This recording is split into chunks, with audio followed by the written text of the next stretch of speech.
Wabarakatuh. Saya perwakilan dari kelompok 5, proyek dari materi mata kuliah perkembangan peserta didik. Di sini saya akan mewawancarai seorang siapa namanya Bu? Profesi Ibu sebagai guru. Baiklah, saya akan memulai wawancaranya.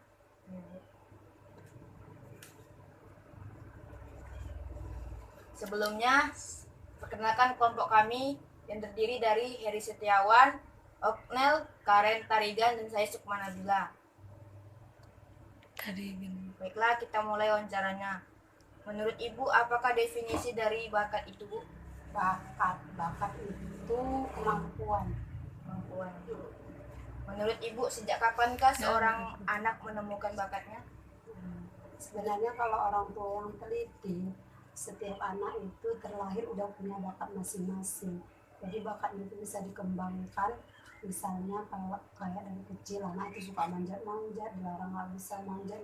Oh berarti mungkin bakatnya ini jadi tukang panjat tebing. Kalau anaknya suka bola dari kecil, jadi dari kecil itu bisa terlihat anak itu punya bakat atau tidak, seperti itu. Bukan tidak sih, semua anak punya bakat, cuman bakatnya beda-beda. Menurut Ibu, apa saja faktor mempengaruhi pertumbuhan bakat pada seorang anak? Faktor pertumbuhan bakat bisa jadi stimulusnya dirangsang oleh kondisi keluarga. Misalnya anak tadi punya bakat untuk seni musik, ternyata orang tuanya nggak suka anaknya di seni musik, orang tuanya nggak setuju, akhirnya bakatnya itu nggak tersalurkan gitu. Jadi faktor keluarga itu nomor satu kalau menurut ibu sih.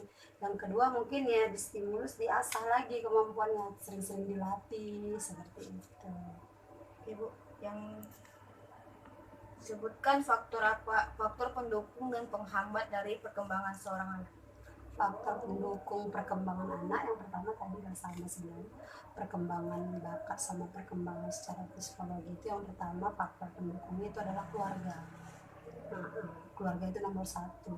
Jadi kalau keluarga yang positif, responnya positif, semuanya positif, insya Allah perkembangan anaknya pun positif gitu. Kalau faktor penghambatnya, Bu? Faktor penghambatnya ya bisa jadi lingkungan. Misalnya dari rumah anak itu sudah disugesti dengan kalimat-kalimat positif, diajarkan dengan perbuatan-perbuatan yang positif yang baik. Ternyata ketika dia keluar dari lingkungan rumah, dia keluar ke masyarakat, jumpa dengan komunitas yang yang tidak seperti diajarkan di rumah, bisa jadi faktor lingkungan itu yang menjadikan perkembangan anak tadi terhambat. Seorang anak yang mempunyai keterbatasan dalam mengembangkan bakat, menurut Ibu upaya apa yang dapat dilakukan pada anak yang memiliki keterbatasan pada bakatnya?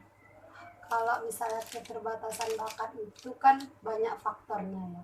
Misalnya bisa jadi bakatnya itu nggak berkembang karena mungkin fisiknya nggak sehat, ya kan. Banyak yang misalnya dari bayi dia terlihat sehat, tahu-tahu di usia 8 atau 10 tahun entah kena penyakit polio, entah kena apa gitu kan, akhirnya terhenti perkembangannya, bakatnya itu terhenti. Apa tadi pertanyaan lengkapnya? Seorang anak mempunyai keterbatasan dalam mengembangkan bakat.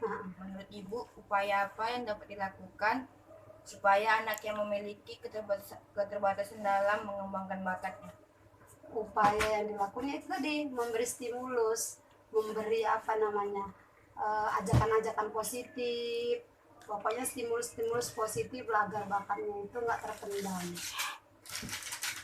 Selanjutnya, anak ini sudah latihan namun tetap saja kalah. Menurut Ibu, apakah faktor tersebut dapat membuat perkembangan bakat anak terhambat jika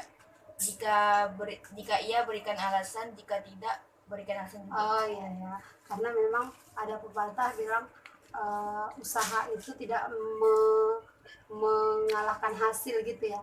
Jadi udah latihan pas bertanding kalah gitu kan. Apakah ini jadi faktor penghambat ke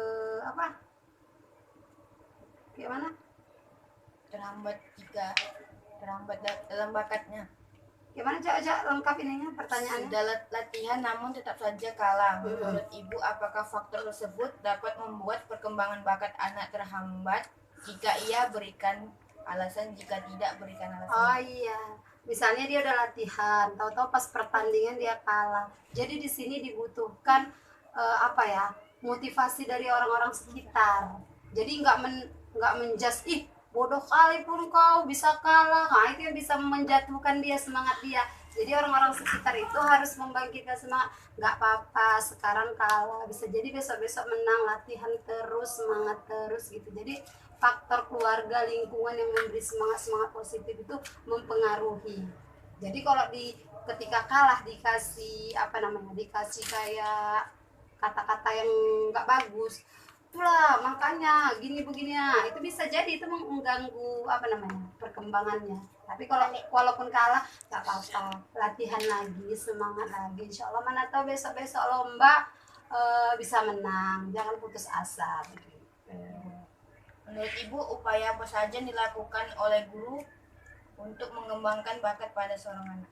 Ya, kalau ibu selaku seorang guru mengembangkan bakat anak, yang pertama mungkin pemetaan misalnya mencari ini bakat-bakat anak ini di mana. Setelah ketemu bakatnya di mana, ya diasah, dilatih. Misalnya ada anak yang punya suara bagus, ya kan, gak apa-apa diasah terus, diikutkan ke dalam sanggar nyanyi, diikutkan atau kelompok apa namanya, kelompok tahfiz, kelompok apa yang baca Al-Quran dengan suara indah itu dikelompokkan, kemudian dilatih terus diperhatikan perkembangannya.